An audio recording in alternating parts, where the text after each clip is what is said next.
Okay, let's quickly take up a program which will explain me how to make use of the looping constructs and the decision making statements in C. Now I have written a program here which is going to find the sum of the debits of a particular person in a month. Okay, so I'll start with some of the variables which are defined here are n, which is going to hold the number of debits during the month, that is how many number of times the debits have been made from the bank. I is a variable which is going to iterate through the loop. Amount is the amount of debit every time a debit is done from the bank, and I want to find the sum of the debits. And based on the debits, I would like to put a message to the end user, that is if his expenses are going beyond control or they are within limit. So for that I have defined a threshold here. Let me set the value of the threshold as around 1500. So let's say my expenses cannot go beyond 1500. If it goes beyond 1500, so that means I have been on slightly a warning side where my expenses are going beyond control. So this is the task I want my program to do. Okay, or my computer, I want my computer to intimate me if I am going beyond control or if I am within the limit. So let's say first I give a message to enter the number of debits during the month. Okay, so I will read it in a variable n, and then I ask the user to print the different amounts of debit. Now if the user enters somewhere as 4 or 5, so that means 5 different debit amounts have to be entered. So that's why I put this read statement or the scanf statement within the for loop. I'm making also for loop here. So how many times I need to iterate, as many number of debits are there. How many number of debits are there here? I have read it in the variable n. So my for loop will start with I is equal to 1, and then the condition here is I is less than equal to n. Okay, so where n is the number of debits, and each time I increment the value of I.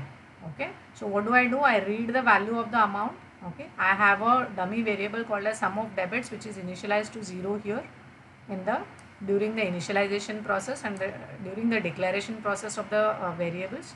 Okay, so each time the amount is added by the end user, it is going to be adding up to this sum debits variable.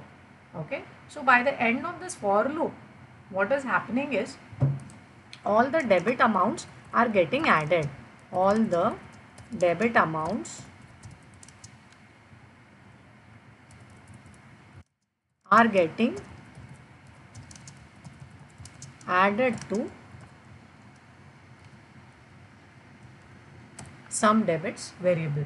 Okay, so once I come out of the for loop, I just print this sum debits amount to check what is the total amount of debits or total amount for the debits which I have made during a particular period of time. Okay, I just print it.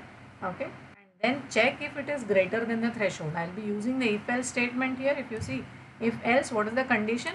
If the sum debits is exceeding the threshold, then I simply put a warning message to the end user that your expenses are going beyond control, else the expenses are within limit.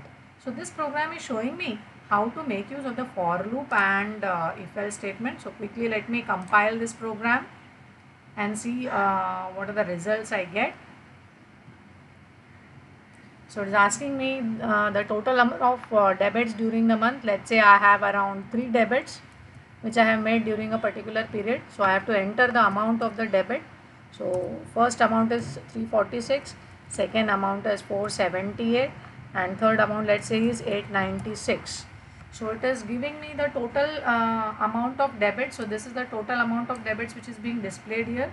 The sum of the total of 3 amounts which I have read through the keyboard. Then what is the message it is printing? It is saying warning, expenses going beyond control.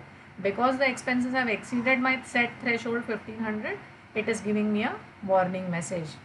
Okay, so this program helps you in building applications using uh, for loop and if else. Okay, I will suggest few more examples wherein you can try to do similar kind of programs on your own. So more and more hands on, the more perfect you will be. Okay, so some more examples which you can try out is search for a particular number in a series of numbers, or display a series of numbers, like we have a Fibonacci series. we have the series of x square of numbers. Okay, I want to find the sum of n natural numbers. I want to find out if a number is even or odd.